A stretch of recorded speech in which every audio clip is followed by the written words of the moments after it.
What's up, guys? It's a hold on, new mic. Who is this?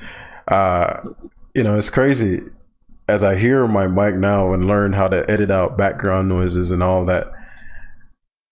It makes me appreciate everybody who listened to me up to this point because I don't know how y'all did it. Like it's such a night and day difference that it's like that's love right there. Um, but But we ain't got to deal with you, Jam. You're good, man. Yeah. man, it's crazy. But nah, I today we have another episode of On the Contrary. I got a good friend of mine that has been on quite the journey. I get a lot of messages from the previous episodes, and people are really appreciating the different take. And the premise basically is that yeah, we're playing a video game, or it doesn't really matter what the game is, but how we approach one particular game is how we tend to, not always, but how we generally tend to approach every other game. And then newsflash, guys, most things, if not everything, is a game.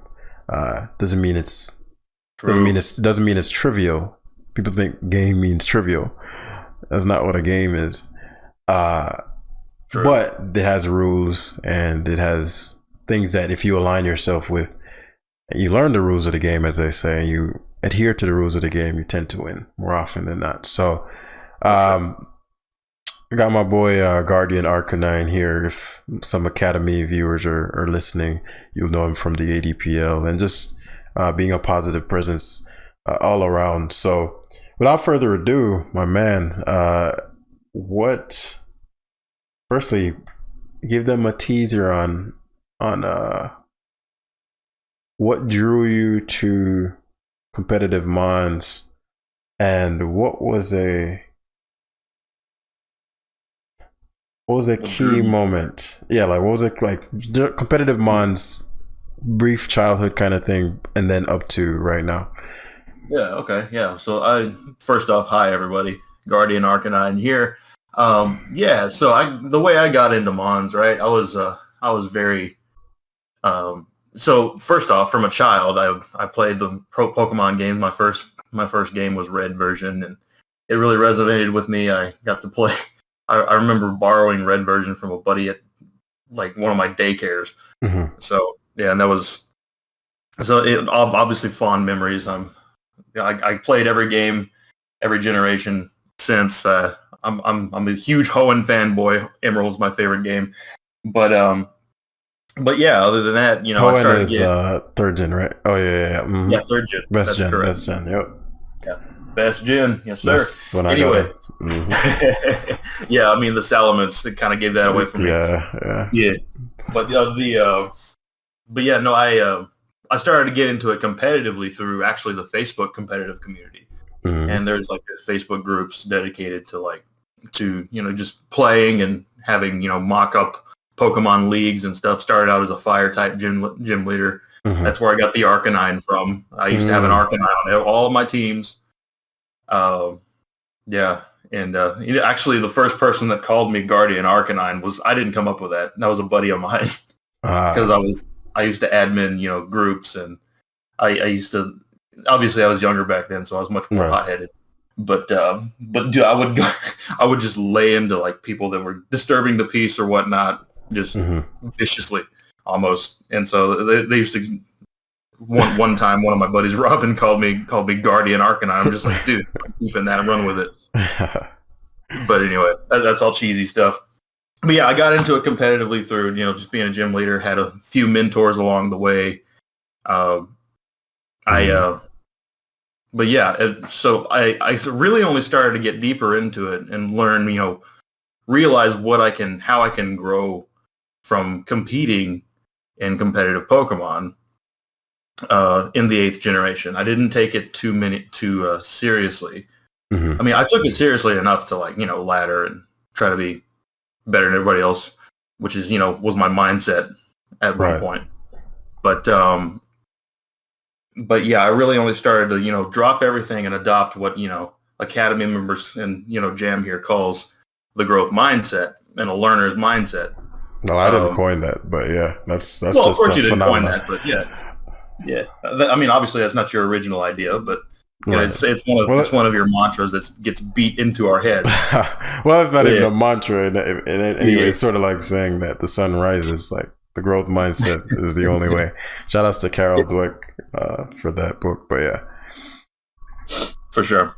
But yeah, so I mean, I started to get into it. I discovered the Academy through a good buddy of mine, DJ, and he was just like, so there was a point where, and this is actually coincidentally, not a coincidence actually, but seemingly to me at the point where I was a pretty low point in my life, right? And so I was seeking ways to dig myself out of that low point. So I took one of the things that I like, competitive mons, and I just reached out to the best player I can find. And I messaged DJ. I'm just like, yo, I'd like to learn from you. Like, I would love to, get better at this game. I see how well you play and everything. And the first thing he did was link me to the Art of Competitive Pokemon on Gumroad. That's crazy. And thus my Academy journey began. Wow. Shout outs to DJ. I mean, DJ's been my guy forever, but, I forgot that's how you got introduced. I didn't know that. But this was, I mean, you've been in the community for so long now that it's, even though it hasn't been around that long, this is going to be the third year, but it feels like forever. Dude, yeah, I was thinking, you say 3 years, it's just like, wow. I guess, time seems inflated the more you go through. Is it the third? Let me see. End of 2023, because I got hacked. Oh, yeah, university ceased to exist and became Academy. Right. I got hacked, and so it was all of 2020, all of 2021, all of 2022, all of 2020, all of 2021, all of 2020. Oh shit! No way. Is this the fourth? So it got hacked in 2019. So all of 2020, all of 20. Yeah, this is gonna be 4 year. Holy shit! Time flies. 4 years, brother. Jesus. 4 years. Go ahead though. Wow. It's amazing. Yeah, so getting into competitive, I was one of those players that, identified with a ladder number, and then the ladder number wasn't even all that great. Join the club. Yeah. I know everybody's like, maybe not everybody, but it's so common that people do that and just like, oh, dude, I hit 1,500 today. I'm above mid ladder. It's well, like, God, like I'm better than you. Well, it's competitive, so it makes sense to. You don't want to stay. It's always an achievement to break your limits and everything, and it's always once you're able to get those checkpoints, achievements are great. But I had the complete wrong mindset about it. Is my point. But yeah, so and then I started being around players that were so obviously so much better than me at that point for sure at the game, but yeah, but the point is that I was learning things that I never would have expected to learn from Pokemon. It was quite a surreal experience to look at myself, and it took me a little bit into the process to really look at myself and where I've come from, and be like, and just realize, listen, I'm learning how to improve my life just by learning how to improve a skill and learning what growth means through something that a lot of people think as trivial as a Pokemon game. Right. Yeah. And so this ties into what you were saying before about how just because it's a game does not mean it's trivial, because the thought that popped into my mind was, we often say, the game of life. Is your life trivial? I mean, right. No, absolutely not. And if you do say your life is trivial, well, maybe you need GenVed. well, the new, it's interesting. So this is, I said, I get messages all the time. And actually, this is somebody who messaged me recently, specifically about the podcast. Actually, he was like, man, I used to love those. Actually, both, he was reading the book and he was like, man, this is closer to a book that helps people in general than a book specifically for Mons.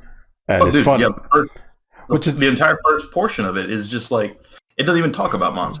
Well, it doesn't, right? But I mean, in me writing that was not.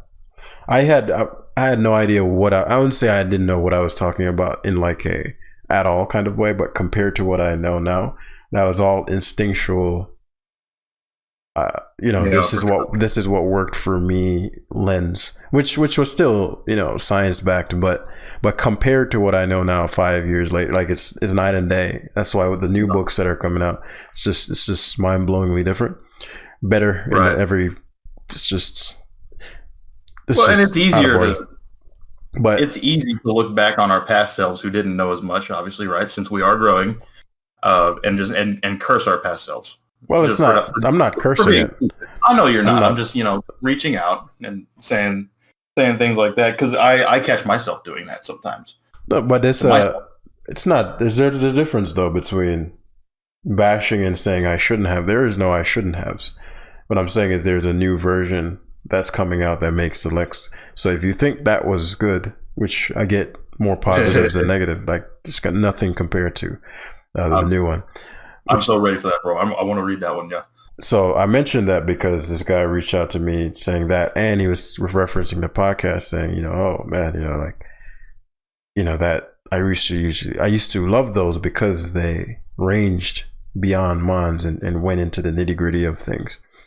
And so in the new book / course, this part is in both. There's a part in there that says a cycle is something that naturally repeats. Then it says, remember earlier I said in Pokemon, remember earlier I said that Pokemon is a game of endless possibilities confined within fixed rules, right? And that's a really important sentence for the listeners. Pokemon is a game of endless possibilities confined within fixed rules. It says this perfectly describes a turn cycle. So every turn, there's only 3 things that happen. Both of y'all click a move. Then you watch what happens to the opponent's Pokemon and you watch what happens to yours. That's the only thing that happens every turn. Every single turn. That's all Pokemon is. You put in a move and then you watch what happens. And so then I said, okay, the same thing repeats in a different way. What does this mean? Think of the 4 seasons. Do they happen around the same time every year?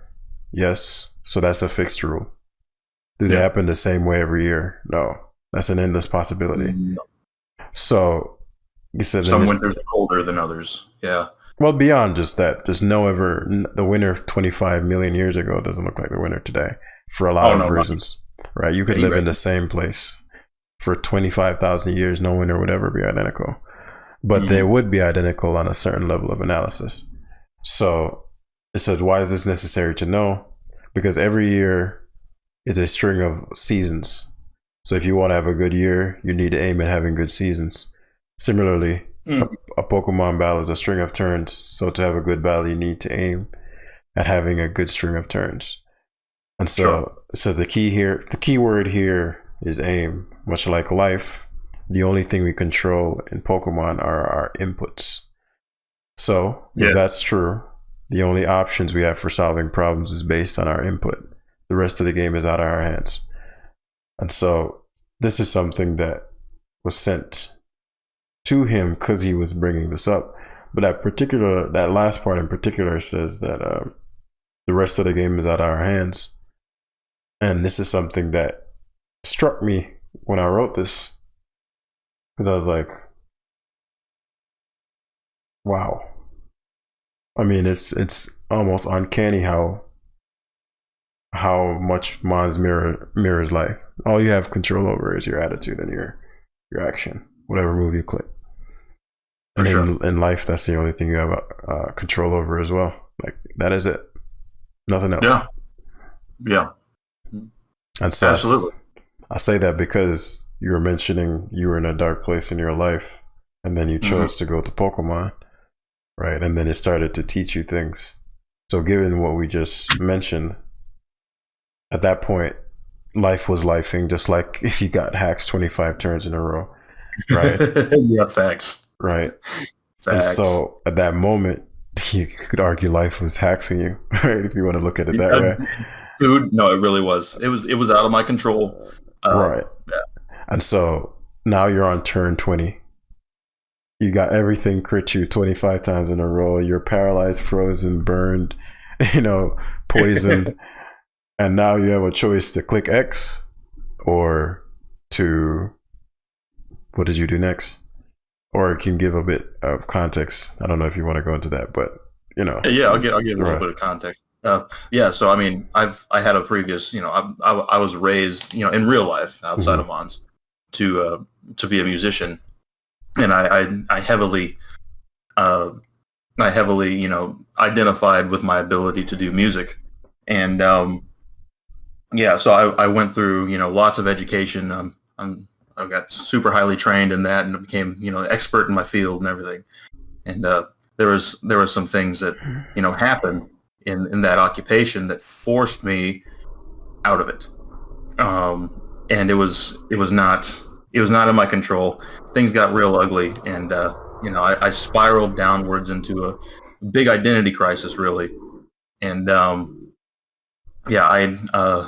and so I found myself, 6 months later after that, or a few months, not even 6 months, but a few months later, back in my parents' house. I thought I was doing well for myself before, and I felt like I had just lost my life. So you said that so the situation caused you to lose your livelihood, and then you ended up back at your folks. Yeah, ended up back at my folks, and it ended up being a lot deeper than that too, than just losing the livelihood. I thought I had lost my identity. I thought I had lost my way of life. I thought I had lost my soul almost. These were just things that I was feeling and identifying with at the time. It was so when I say it was a dark time for me, it really was because I had not consciously discovered all this, all this focusing on growth for growth's sake. Right. And making sure that I'm, fulfilling my potential, whatever that potential may be. But it was just because I had a one-track mind on what my purpose was. Right. And once that one thing, that one Jenga block, was yanked away from me, right, I was suddenly just life out of balance. Mm-hmm. Yeah. But anyway, so I went for a while, and I was just completely confused about what I was supposed to do with myself. How long were we talking? We're talking a good solid 3 years here. Mm-hmm. Yeah. And it's somewhere in the middle of that time is when I started to do the things with competitive Pokemon. Right. And yeah, the story I told before when I discovered the Academy, and it was this process that that showed me how to dig myself out and create my own, not create my own meaning, but really help myself understand that it's about what I do, about life, than what life does to me. Right. Yeah. So I mean, life will do what it does, right? And here we go again, same point. Mm-hmm. Yeah, it's what are you gonna do about it? But anyway, I'm maybe putting the cart before the horse. And so after that, I'd gotten a job again, and for a while I was driving around being a salesman. I was a salesman on the road for a little bit, I was making ends meet. I wasn't really making too much of my career at that point, but but after that, I met a woman in my life who I love very dearly, even to this day, and everything. And things started to come alive. I started to build friends, through the Academy. Started to talk with Jam some more. I had some Mon sessions with you, right, with Jam, right, and it was about Mons for a while. But then I started to talk to more people in the Academy, right? And then I started to really realize what my actual problems were. I believe when I first came to Jam about problems that were not about Mons, right? Mm-hmm. Or like the deeper stuff, right? It was really things that I would have considered pathetic at the time. My question, I didn't even know what the question was. So I was just like, oh, my place is a mess. How do I motivate myself to clean my apartment? Mm-hmm. I don't know if you remember that. Well, of course. So before because you jumped all the way to meeting a woman, that's like 25 steps. Like, Yeah, so that's what I was saying. I'm putting it out in order here. Right. So let's go back to the part where you said, so you're at your folks, right? And so you're in a down place. How exactly, like, what was happening to get, like, how did you manage to see the value in Mons in terms of, okay, this is something that can help me get out of this versus, just staying where you were at? Like, well, it had everything. Yeah, it had everything to do with who I was around, and reaching out to people that knew what it took to master something, which implicit in that means you have to grow, right? So I mean, again, I mentioned DJ. I reached out to him first because basically my thing was find the biggest guy in the room and learn from him. And that was him at that point, for sure. And he's a monster player just in general, though. So, right. But yeah. So it had everything to do with who I was around. Like, because the first question, even before how to clean my apartment, was how do I get good at Mons? Right. And right. We had a call prior to that. That was yeah, we had a few Mons calls just by themselves. And then and then I'd say maybe 6 months later or so, we had a call because the mindset stuff was always present, but it was more Mons centric. Right. But at that point, I believed you had already started. So you had, because you remember you have people were missing the part, and at some point you left your folks. So how did that happen? So it had clicked to me to go back into music, but in a different way. So I mentioned I was a road salesman. So what I was doing is I was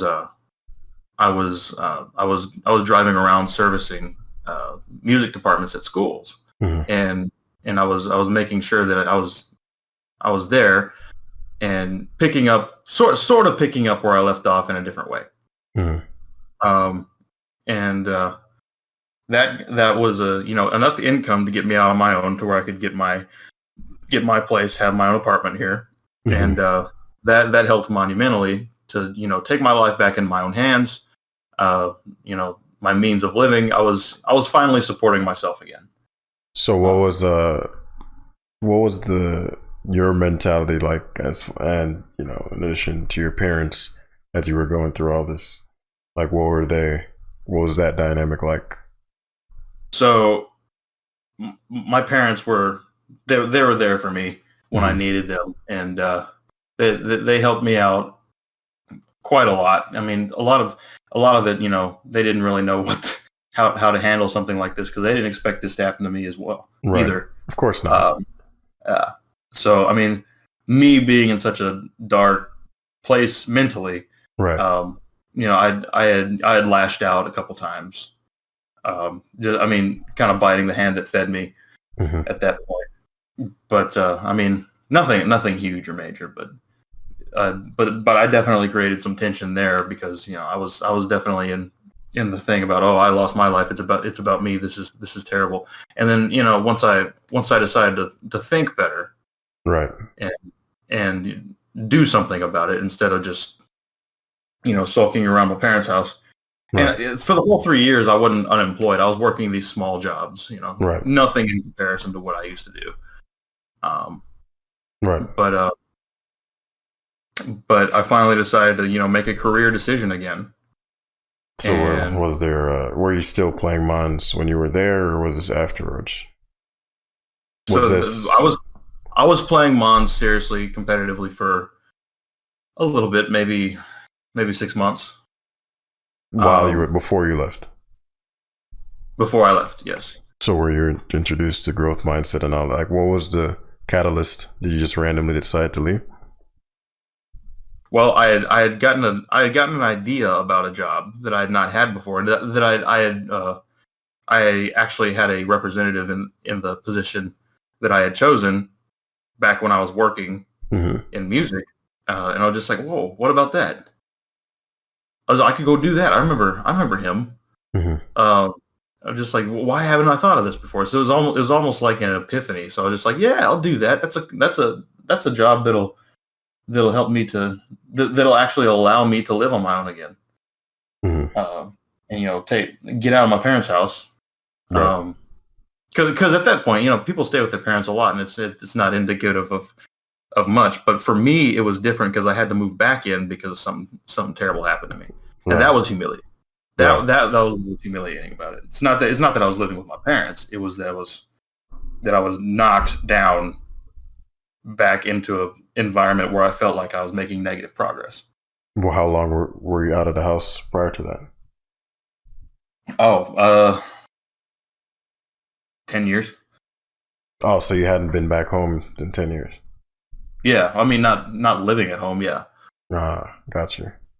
Yeah, so I'd established a life on my own terms. I was even living on the completely other side of the state, making my life happen. So yeah, this was a well-established thing that I was adulting, as it were. Right. And I was doing my life, making things develop. Even in that time before, though, I was still very lonely. I didn't really surround myself with people who would be good for me. I didn't surround myself with anybody, really. I would just go to work, come home, play video games, maybe. Just like watch YouTube, watch a movie or something, and just go to sleep. I wouldn't exercise or anything. We'll get into that in a bit. Yeah. Yeah, we'll get into that a bit. Yeah, for sure. Okay. So, so when you lay it out like that, right? Going back to I was playing Mons for about 6 months, and discovered the growth mindset, and then suddenly had this epiphany that I need to get this other job here, and then finally got out on my own. That's no coincidence. Oh, so you that's what I was trying to understand. So you were a part of the academy at the tail end of you leaving. So you had a taste of it, meaning in terms of, because I was wondering if it was like, because remember you were playing Mons as Guardian Arcanine, but it wasn't until DJ introduced you to the academy. You know what I mean? So I wasn't sure where that happened, so I didn't know if that was after you left or before. Yeah, before. It was before I left. Okay, so that makes sense though. I mean, again, we won't go into all that yet, but so situation happened, literally flipped your life on its head. You got to move back in with folks, and you're like embarrassed about it because it's like, I wouldn't say you're thinking, how could this happen to me? Huh? Yeah, and this was a situation where I wasn't even able to do the same thing anymore. It's not like I just decided to quit. Right. I was literally forced out of your profession. Yes, of my profession. Right. And so now it's like, man, I thought this was my life's path, right? I thought I had figured it out. Exactly. Exactly. And then now it's literally like what people encounter. I know this isn't even close to a good comparison, but just to give something people can relate to, it's sort of like when that person, finally breaks 1700, whatever the number is for them, and did a bad tilt and can't get back up for some reason, and it just kills them because it's like, I thought I'd made it. And I'm a highlighter player. Right, right. And you're getting clapped. Your cheeks are getting clapped by these 1,500 players, and you are furious. Your just ego is killed. I mean, all of it. I've been there. Yeah. I mean, before I wrote my last book, that's I had taken so many breaks. I'd take like damn near year-long stints. It's crazy to look back because I was in college at the time, but coming back, again, back then the pillars, none of that existed. Well, they existed because they're not ideas that I came up with. They're things that I uncovered. So they're already there, but they just weren't put to language. Yeah. So, I didn't know. Yeah. Huh? You say it well and you put it well. So thank you. Don't short yourself too much. You said what? I said, don't short yourself at all, man. You say it well. I mean, it's I with one thing you'll know about me and my audience should know by now is I'm at the core a scientist. So it just happens to be that I play Mons, and so I apply the same process to that, but it's not the only thing I apply it to. I mean, most things I don't share. You just know the Mons side. But I say that because, if gravity existed prior to its discovery or the naming of it, right? It's not like when somebody named this fundamental law, gravity, then it mystically popped into existence at that moment. Like, it was always there. They just had to apply the scientific process to identify it. Oh, that's what it is. That's how it works. That's what's controlling this. And so then they named it gravity, or whatever language it was originally named in. And then now we can go, point to gravity. Gravity causes that. But it was always present. So similarly, that's what I mean when I say that I didn't create any of this. Like the laws of, man, there are things you don't even know you don't know. Everybody that's listening. I mean, when I uncovered it, it was like mind fucking blowing, right? Like the 7 laws of competitive Mons, like true laws that you wouldn't have thought about. Yeah, I know what you mean. So it's things like that that are already there that are running the show, but you don't understand the cause of it. And so that's all that I didn't know at that time. So coming back to Mons, I'm getting clapped in the 1500s and I didn't know why. And so that's what, like, having to relearn and after being one of the best players, if not, there are times where I was the best player. In OU, all tours, all of that. And coming back into the game, expecting myself, I'm Mr. Jamvat, and you're getting clapped by these 1,500 players, and so that's going to happen depending on how you're approaching it at any given point and how much you kept up and right. But I mean, this is stuff that you guys know now, just like how the concept of a GPS exists now, but back prior to smartphones, people had maps. So this is pre all of this roadmap being laid out, right? So back then, if you were getting clapped, you didn't know why. There were no mindset conversations. Like, none of this stuff existed from an information standpoint. You just were losing and you didn't know why. There was nowhere to learn it. You only had to figure out, you had to hope you could stumble on a YouTube video and try to mirror what Joey at the time or whoever, or you had to hope to get in touch with somebody who kind of did well on the ladder and try to see what they were doing. But there was no formalized process for Mons. Like, this is the first time. Never. That never existed. So exactly. I know. Yeah. So but I say that to say, going back to what you were saying about having that whole identity and then like that shattered and you don't even know what to do next. Like, that is one of the most devastating things a person can go through, because now you don't have a future. And if you don't have a future, here comes the depression. It doesn't in your head, right? Yeah, right. Meaning, of course, you wouldn't be here today. But meaning, if you think it's over, like all hope is lost, cue the depression, man. Like, there's no way around that.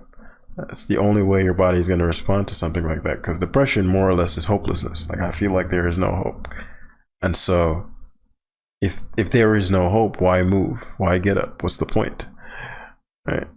There's nothing to move towards. So I can imagine that being the case. Were you experiencing depression around that time? Oh yeah, big time. Big depression. Mm-hmm. Yeah, and it felt exactly like that. I'm just like, what is my future? I thought this was my future. I thought this was my purpose. I don't know who I am anymore. Mm-hmm.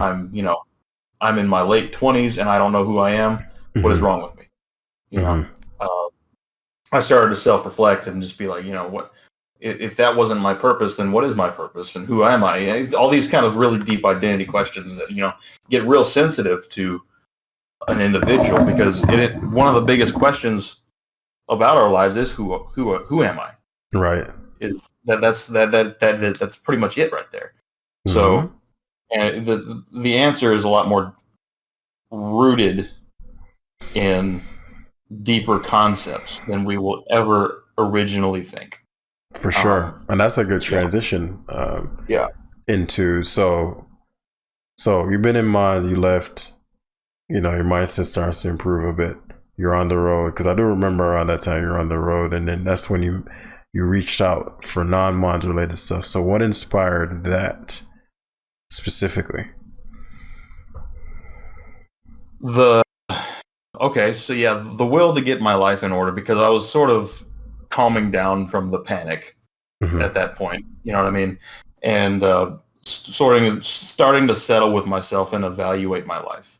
I looked around and saw that I was kind of alone, and I was not living healthy. I was doing nothing but eating trash food. I never worked out anymore. And my place was an absolute mess. It was garbage, literally just everywhere. And I had no will to do the small things in my everyday life, the diligence to treat myself in a way that would allow me to flourish. Right. And so that was my initial question. So it was really just evaluating myself. And I guess the only point of reference I had from looking at that, besides, other people in life that are living better than me, was this idea of growth that I had gained from the academy. Right. And it was just like, well, am I growing right now? It doesn't look like it.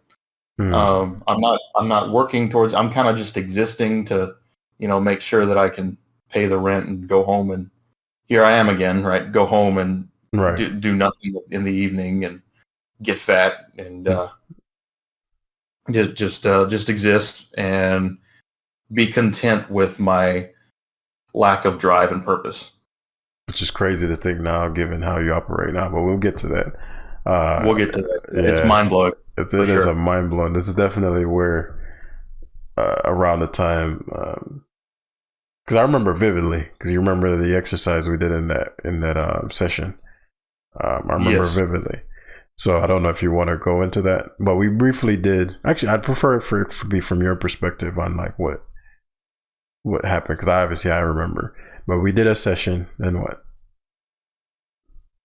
Yeah, so we did if it's the one I'm thinking about, that I think you're saying, is, so we did a session and we evaluated the root cause of what my desire and resistance would be towards that desire. We went through a exercise. It was a series of questions that Jam asked me.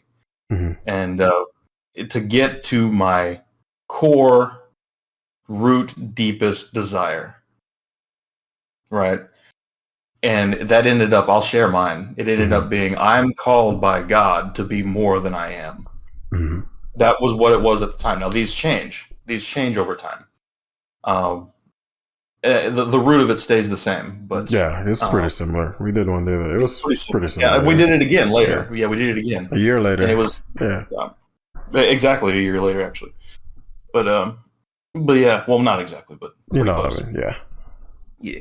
But yeah. So and from there, I kind of started to think about myself. It's just like, well, if that's what my deep desire is, and the questions that Jam here would ask me were pretty difficult. And there were some times when he would ask me the question, and I would just sit there for like a good solid minute in silence, just thinking about it.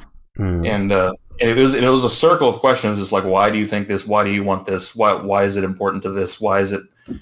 And we finally arrived at that root desire. And based on that, the way I moved forward from it was to, get back in the gym and to, clean up my place, get help, and start, interacting with the people that matter around me in real life, as well as at the academy. Right. And open myself to people who care about me. Right. And that started a process that revolutionized the way I was living. And so I got my apartment all cleaned up, and it was much better than DoorDash trash down on the floor, like just covering the freaking floor. But that was all gone, and I decided to make my bed, get into the gym. And I was still en route as a road salesman, and but I was doing these things, these basic things to help myself and to improve myself. And so it was kind of that realization, again, back to the desire of I'm called to be more than I am. Mm-hmm. No matter how, like, I could be excellent, the most wonderful person in the world, but I'm still called to be more. Right. And that speaks to a growth. And it was that realization that I need to work on myself first. Mm-hmm. And lo and behold, your environment changed. Not in that crazy coincidence. Yeah, it sure did. And I know it doesn't mean the trash on the floor, but continue.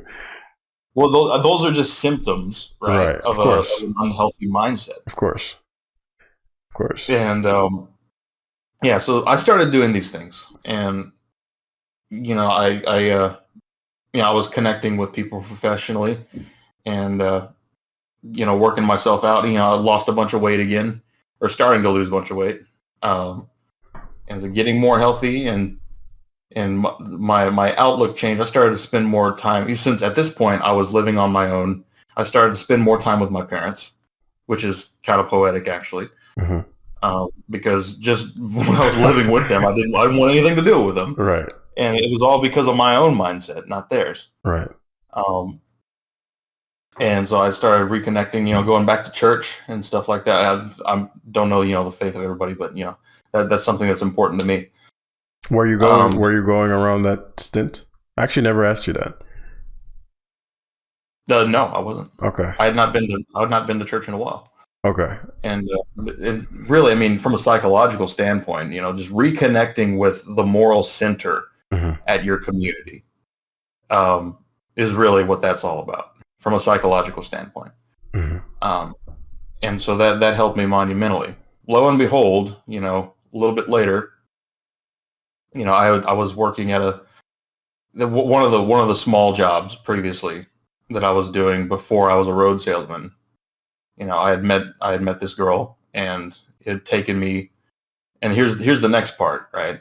It had taken me a year and a half since meeting her at that previous job to realize what I was being handed on a silver platter. And so this is the next step of, allowing myself, because this girl liked me a lot, and I was so in my head about stuff mm-hmm. that I didn't realize what a blessing I was being handed. And so finally, I was just like, you know what? I'm gonna hit up Jim, and we are gonna have this session, or we have another session. Right. I remember that one too. I'm gonna ask him about this, because I was super nervous about this girl. I was just like, what do I do, man? I don't know. Like, I don't know. I don't think I should be, involved with her for XYZ reason. Right. And it was just all these kinds of anxiety. And again, so we went through the desire minus resistance thing. And it's just like, well, you got this wonderful, hardworking girl that's super interested in you, who has all these kind of values that you need to learn from in your life, and you're afraid of what exactly? And that was kind of the realization I came to. And so I started dating again. So I let this girl into my life, and she has been the most amazing thing. And from there, my life started to get drastically better, because I was starting to connect with her family, mm-hmm. and I was starting to connect with her friends. And guess what? My social life started to come alive. What? Impossible. What? Mindset means you get friends? Huh? What? How dare you improve as a person and improve your life? You mean to tell me people want to hang out with you now? What the hell? What? It's crazy. What a coincidence. You prove yourself and people like you, huh? That's crazy. Yeah. Coincidences. But go ahead, bro. I'm listening. Yes, coincidence indeed. But yeah. So I mean, and at this point, I'm just telling my story, right? Yeah. it was around this time, right, that I was to bring it back to Mons, right? I was developing as a player. I was competing in ADPL. ADPL was like the biggest thing in the world to me. I really do think it's the best league out there, though. Right, for sure, for sure. Still, like even today, like it's like mindset, experience, for playing sure. wise, all that. No doubt. Anyway, tangent. No doubt. Tangent. Yeah.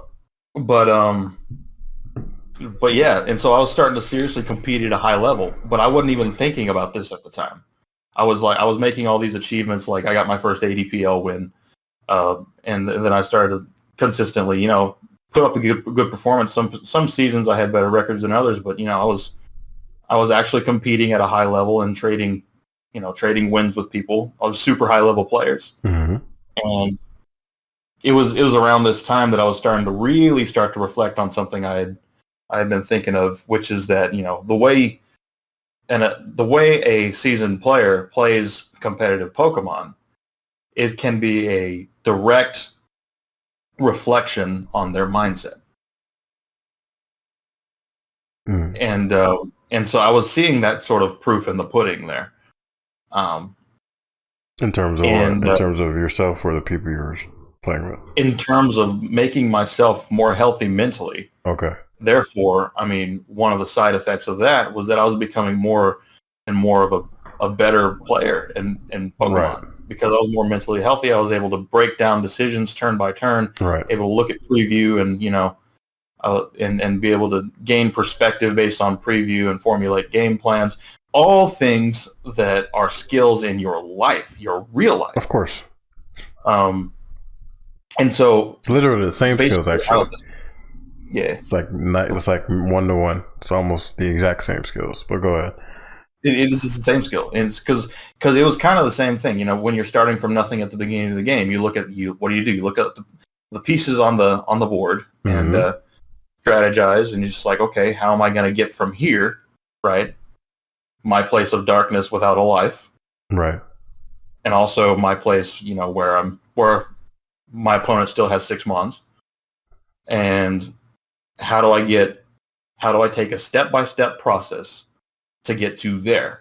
Yep. Where I'm about to be now. I'll say where I'm about to be, because my growth is not over. Right. Oh, nowhere near. But, yeah, nowhere near. But yeah. So really, the here to there, the parallels are striking between Mons and my real life. But anyway, so I've been dating this girl, right? And my social life came alive, and now I'm spending evenings, at dinner with people, and hanging out, doing functions, going to see movies, and just playing games and doing all this kind of stuff. And suddenly my life became full. And this is all a result because I decided to work on myself. Amazing. It's a seemingly simple concept. Well, it is a simple concept, but it ends up being pretty profound when it comes to, what it means to you. Right. Yeah, it just, one quote comes to mind is that, I've been remembering this quote, our deepest fear is not that we're inadequate. Our deepest fear is that we're powerful beyond measure. Right.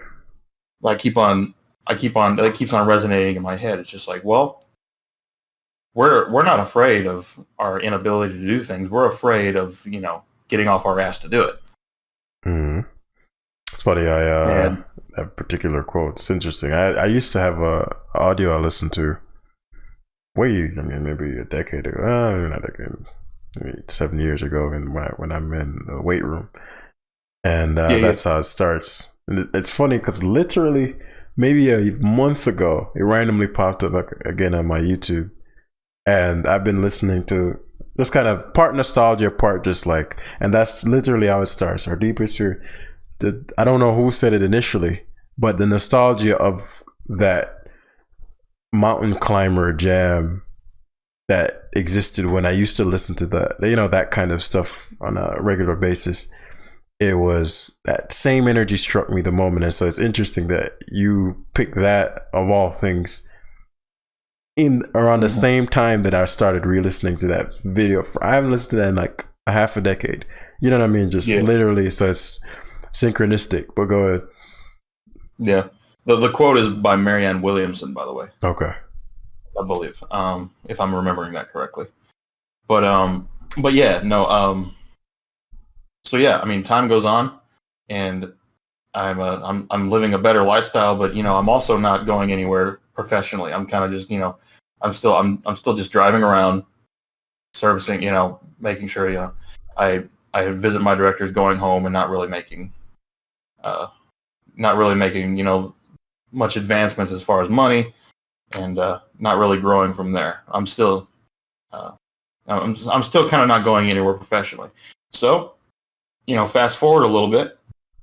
I decided to make a very bold professional career choice. I move on again to become self-employed, and I make a bold new career shift now with this growth mindset that I can utilize towards being self-employed. And I now what I do, I'm in financial services now, something completely different.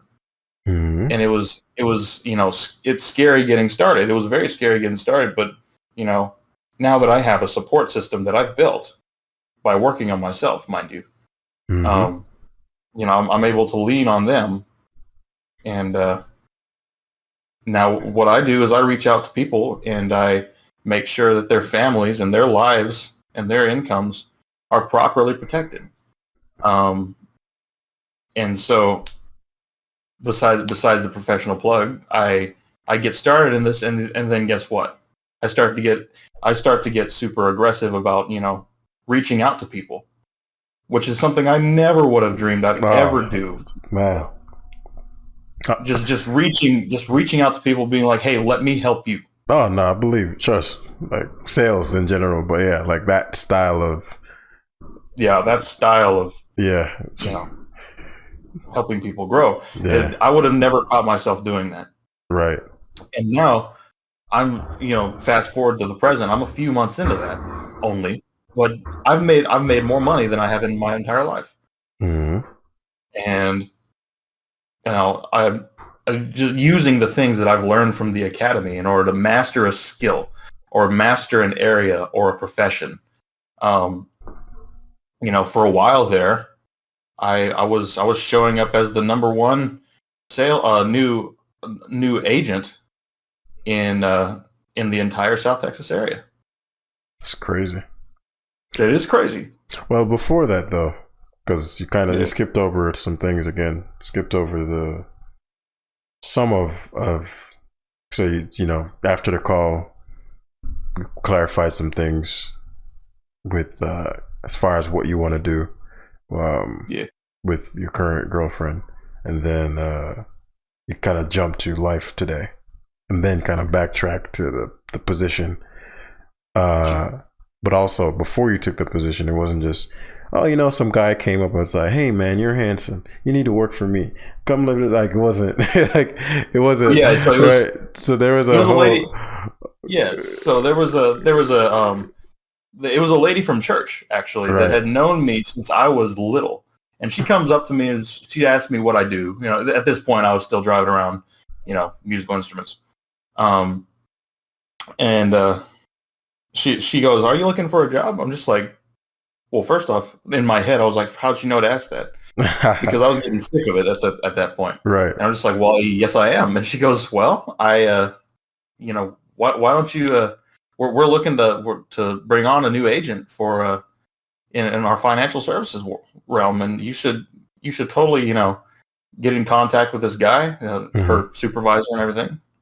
And I decided to go after it, right? Because I was starting to get serious about this girl and her family and my family, right, in my life. And I'm just like, you know what? It is time to make a change. And it's a leap of faith because, it's not a salaried thing. I'm not used to that. Right. At that point.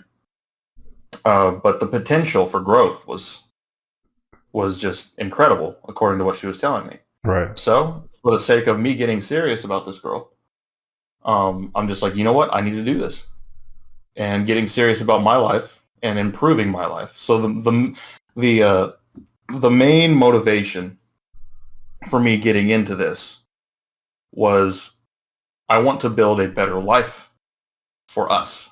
Right. And I hope she doesn't listen to this before does she know about my show? She does not. Okay. So I don't see how that's possible considering, but go ahead. I'm pretty sure I know what's gonna happen, which is why. But I hope she doesn't listen to this. But I'm gonna be popping the question to her this weekend. Oh man. I am moving forward with my life. I'm already looking towards getting a home, buying a home instead of just renting this apartment. And I've been in that conversation for a while now. And yeah, man, yeah, I'm looking at making some serious money. I'm looking at making some serious life choices. I'm gaining a partner, and life is looking like it's about to be super dreamy. And the promise of a better life is manifesting through my faith that things will happen better for me if I change my environment and if I change my mind. Right. And lo and behold, crazy springboard, bring it back to Mons. I had spent a long time not being able to hit 1900 on the ladder, right? So, and so I was just railing up against that. I had hit 1890s like 5 different times, just fell down because I had this mental block. And so recently, I decided to lean into my guidance figures. I've been talking to DJ this whole time. I talked to you. I talked to the guys in the academy. I'm just like, okay, it's time to break this hold that's been on me. And I get some help, and suddenly, Guard Arc is above 1900, and a couple weeks later, Guard Arc is above 2000. Right, so you wouldn't have fathomed. I wouldn't have fathomed that I would have broke my goal, but added 1,000 points to it. Right, and that's usually the pattern as well. That particular pattern, I mean, there's a million stories, but, when people break the first one, because usually you have to, like, come on. Because usually the biggest thing is that right before they get to, let's say your goal is 1,600. What people do is like they get right at 1,590 and then they stop playing. And like, okay, I'll go play later. And then, but this is the big thing. This is really where most people lose a lot of potential. They break 1,600, then they stop. They take a long, nice break. Whew, man, broke that goal. Yeah. Oh man, I'm there now. That's it. Right. I did it. Yeah. Not just I'm there now. Yeah. Let me make an alt, right? And so you start avoiding risking losing the points, and now you're identifying with the rank. And so what I've consistently done, and this is common knowledge now, so I'm sure people, have everyone do this, right? But as I said, none of this stuff existed prior. None of the psychology of Pokemon existed prior to fucking. That's something that I'm, glad to say I brought to this space.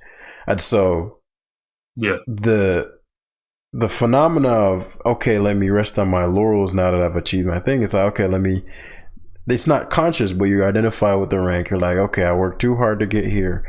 I don't want to just tilt back down in case it was a fluke. And what I said to them, all right, screenshot it and keep playing. Don't take any, play a grabber game immediately after it. They're like, damn, I just got there. Let me enjoy it. I'm like, no, don't enjoy it. Don't be comfortable. Yeah, you gotta grab a game immediately after. So what I found is that they'd get significantly higher because they usually lose. They either win the first game and then lose the next one. But at that point, there's a slight desensitization that occurs, and then they typically go drastic. At that point, it's like, oh shit. I got to 1,600 was the goal. I'm now 1,630. What the hell? I'm 1,650, and so now everything is pure upside in your mind. You're going, 1,650s. What? What the hell? Yeah. I didn't even think I could. And so everything's like, because 1600 was the baseline, and it was everything was like, oh well, let me see if I can do it. From there on, you're still thinking, oh, well, how much further can I go? How much further? And so it's less. The next thing is not even necessarily the goal in like the way 1600 was. It's just everything beyond 1600 is a bonus. And so because of that mental shift, then people tend to go like 200-300 points beyond the initial goal. I've seen players go from the very same thing occur from 16 jam. How do I get to? They finally get it. They're like, keep playing, today, now, keep playing right now. And then and then they play, and they went from like 1600 to 1950 in 3 days. Yeah. So I'm like, there's not that big of a difference between, and I play them, so I know there's not that big of a difference between. A lot of times, somebody in the 1700s and somebody in the mid 1900s, right? It's just some games. That's the only difference. It's just some games. And you're thinking, right? Like you think you're worse than you are. Yeah, because you start being like, wow, right. I hit 1700. I got a 1700. Wow, okay, that's better than I've ever done before. That's as good as I am. Right. That's the peak. Yeah. That's the peak. That's the pinnacle. It's like, no, dude, you have no idea how good you can get. So that's pretty much what but I'm really glad that you managed to get that. So with that being said, to recap a bit. So situation happened, you're like, life over, go back to folks, negative mindset. Mindset starts changing, you leave, you come back to the real world, right, of adulthood and all that fun stuff. And we're like, okay, I need to figure out how I'm going to it's more so just get myself together. I wasn't pleased with how my day-to-day life was going, right? It's like, right, exactly, making ends meet, but it's like this. I learned how to make ends meet again and sort of relearned how to live on my own, but I wasn't growing at that point. I mean, I had grown to a certain point again to just get there, but I had plateaued for a while and just was just like, okay, I'm not going anywhere with this. Right.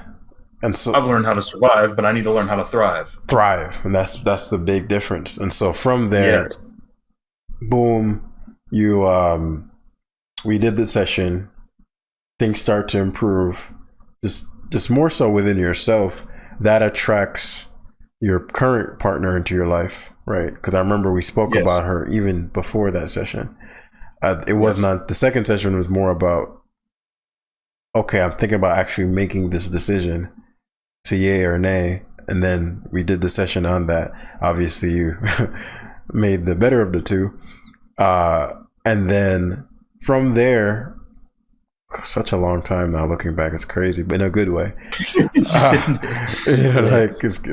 Meaning like I remember distinctly I have a really good memory, so I remember distinctly the conversation. And so to think y'all are about to get engaged, it's super surreal for me as like somebody listening, right? Because it's my secret plan. Many don't know, many do know, but many don't know. Is to make the barrier for competitive Pokemon so low with all the platforms I'm going to build and all the information that's going to be out there. What I have now is nothing, right? Compared to which is why I've kind of been behind the scenes. I haven't been as active as I'd like to be in the Discord. Like there's a sort of okay, I got to go step back and build out these processes and do the science of Mons, both from the psychological standpoint, because psychology is supposed to be mental science, and then the actual practical sciences of the how to. And so I've gotten that to a point where I'm pretty confident it can be like ultra streamlined. Like anybody can get into it. The processes are streamlined. Everything is done. And so once that's done, we're going to draw in a lot of people into Mons, primarily Mons 1 because it's the only game I play, but also because it mirrors life so crazily. Oh gosh, yes. Excuse me. Like it's literally, and random shit can happen to you. There's chance. There's hidden information you don't know. You know what I mean? It's so close to how life is. You can do everything right and get crit, You know, like there's so many things. Yeah. Right. There are things that are out here. That's kind of what makes Mons beautiful too. Is that it like you were saying, it mirrors life, right? So I mean, you get crit, right? You miss, you flinch, that kind of stuff. Like I mean, friggin', and there are things that are out of your control, but it's like the thing that that players don't like to admit a lot of the time, myself included, is that these things do not determine how well you play. Right. Yep. So, and that's like, but that's that, you know, it's right. Okay, I got hacks this turn. Am I going to click X or am I going to, okay, what can I do given what just happened? Right. And so it trains your brain to, as unfair as things seem, to keep focused on the plan. Right. It's beautiful in that sense. And so lower the barrier of entry for Mons, get a bunch of people into Mons competitively, teach them all the things that we talked about, because the mind body, it's not really body, but you know, from actual playing versus the mental state that you have to establish, both are necessary. You have to be you play best when you're in the most ideal mental state, because Mons only has mental actions. So you know, if you're talking about math, for example, it's entirely a mental game. Yeah. So if you're doing math, you know, how would you think you'd perform? Like, which state of mind would you perform better in? Stressed and anxious, or calm and confident, right? Collected, confident, absolutely. So it's the same with Mons, right? The more you learn how to regulate your mental state, which what you do is crazy. Like, that actually matters in life as well. You can change your brain in Pokemon in a way that, because you only have one, you can only get one brain, right? You only get one. And then if you alter the circuitry of your brain enough playing Pokemon, it starts to bleed into your offline life. So I can't tell the amount of people who are like, it's the weirdest thing, right?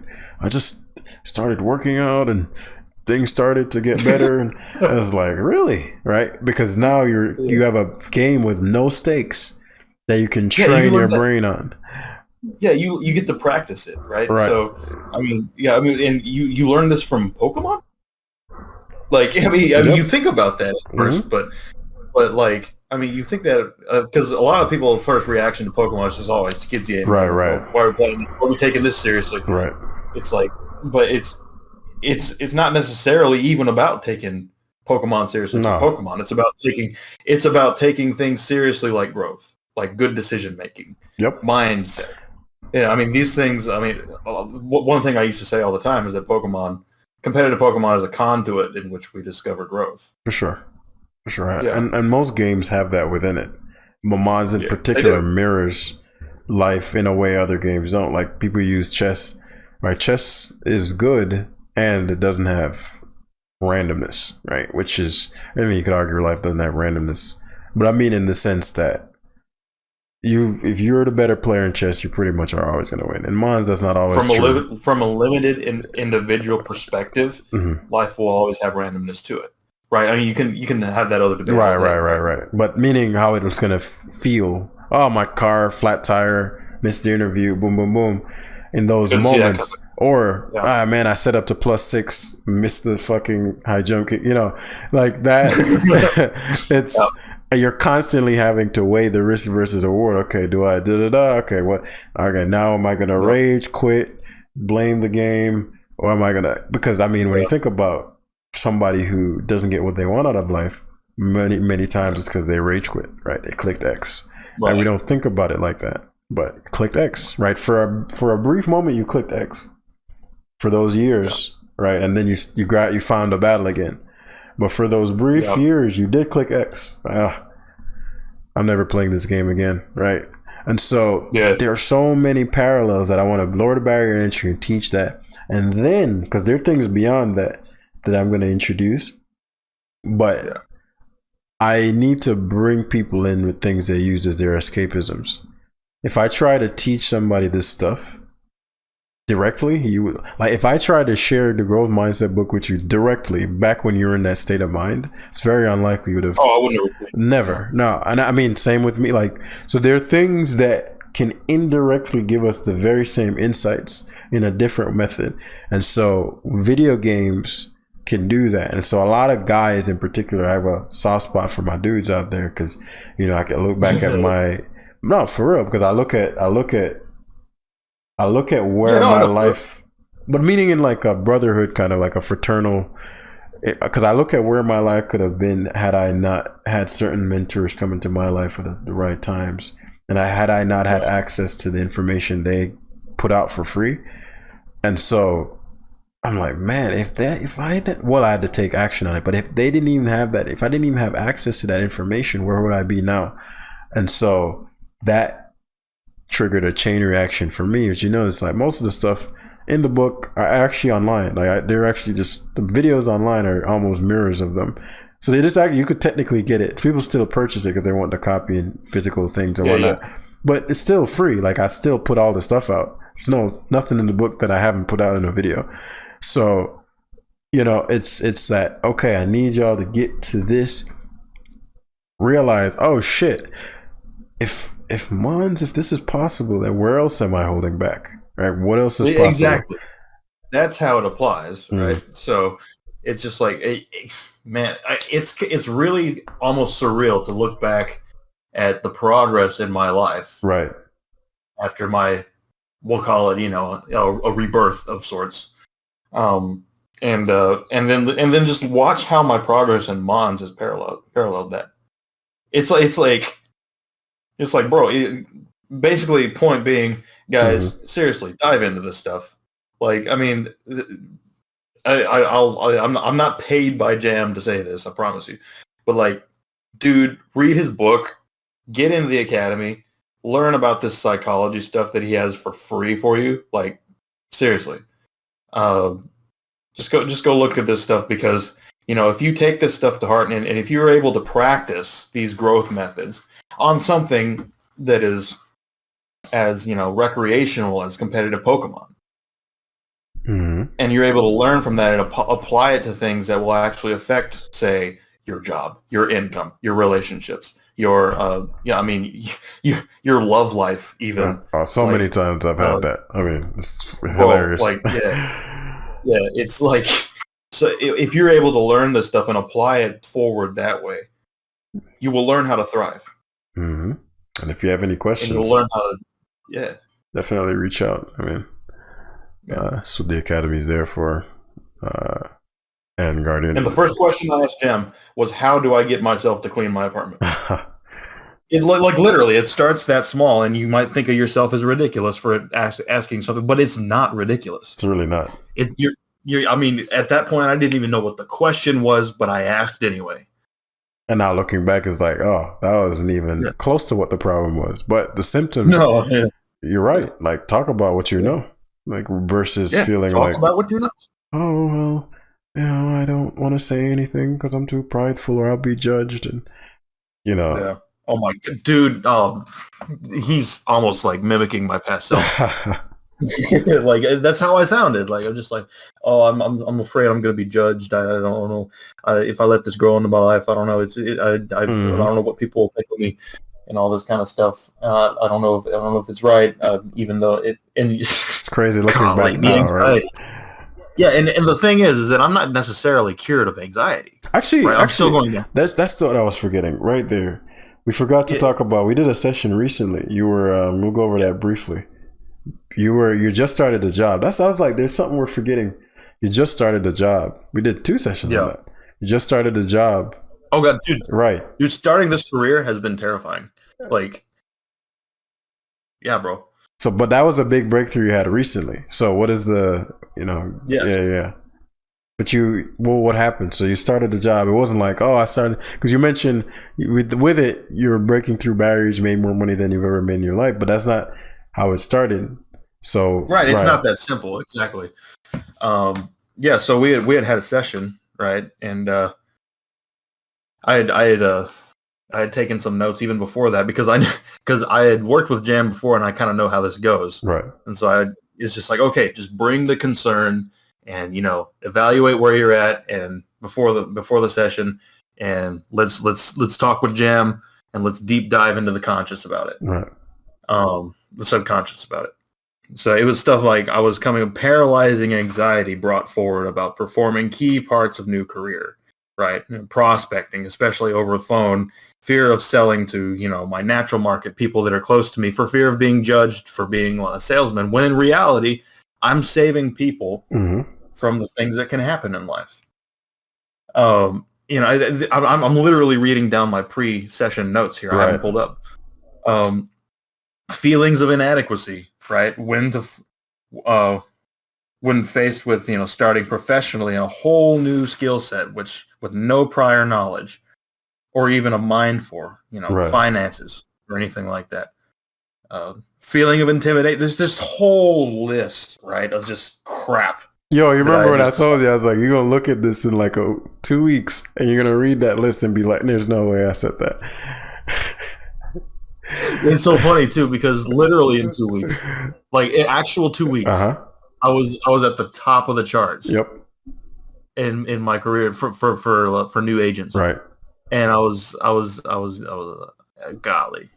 Now we literally talked about this. He said in 2 weeks. We literally talked about this. In 2 weeks, you're gonna be like, I can't believe I wrote that. And 2 weeks later, almost to the day, he messaged, I'm not a new one. And prior to that, because I know I did sales, so I know what you mean in terms of like, especially in the initial phase, your first one, you're like, not necessarily the literally first sale, but the first job of that kind where you're like, I'm going to have to talk to this stranger, get them to give me money and try to help them see the value in the product I have. It's like, and then the typical person who's not in sales has a very negative connotation of sales. I know I did, right? Yeah, that's exactly what I was afraid of with, my natural market, meaning people that are close to me that I know already. But yeah. Yeah, but that was a beautiful thing we left out, because like crippling anxiety, like that death inside feeling when you get up, especially because now all of it is on you. Yeah. Right. And you're like, gotta figure this out. It's a terrifying feeling.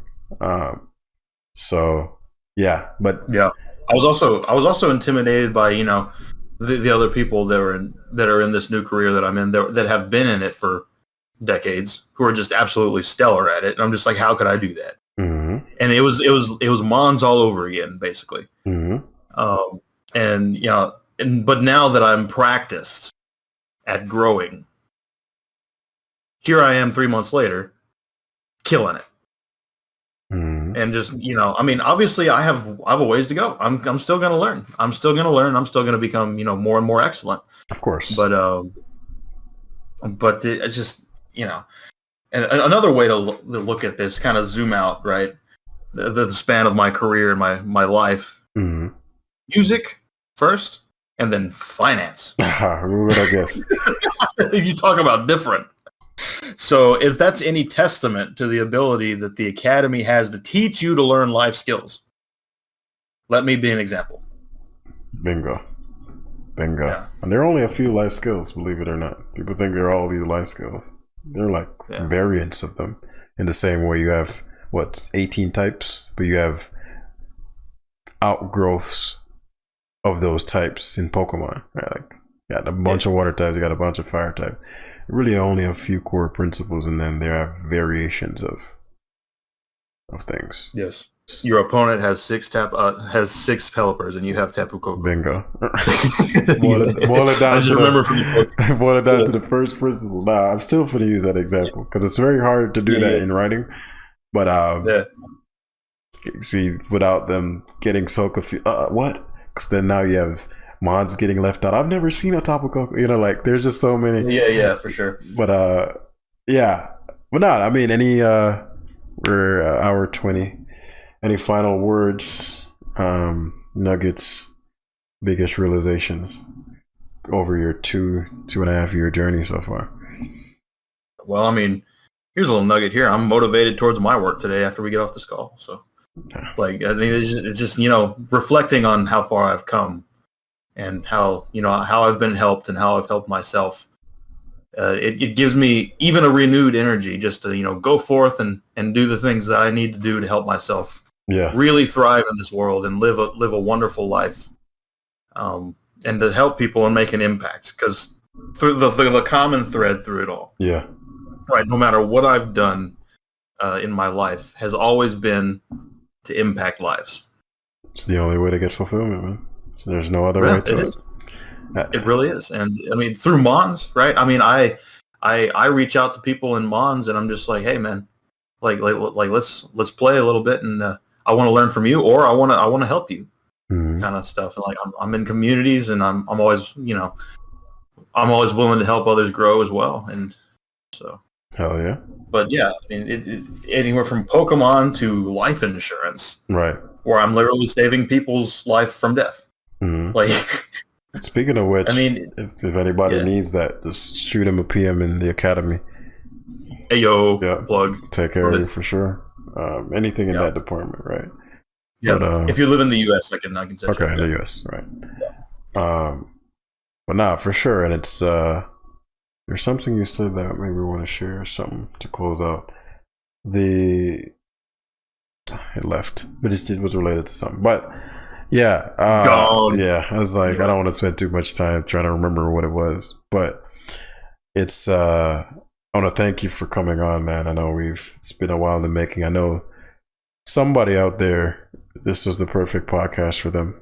Most people, you will hear this, you wouldn't have made it this far, or hear it and think, oh, this is some bullshit. And I've come to realize and made peace with the fact that most people are going to, this is harsh, but most people are going to just die never really living life. Not because they didn't have the opportunity to, but because they kept assuming that they had less opportunity than they really had.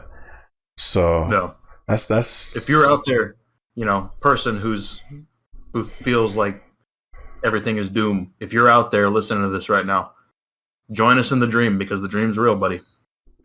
This is from two people who lived it. Live like the down times. Are living it. It's coming. Well, the dream part, but meaning was in the nightmare. So like, it's not like, living on a fairy tale cloud our whole lives, right? So yeah, I get you. So yeah, definitely reach out, and thanks for listening, and see you in the next episode. Peace.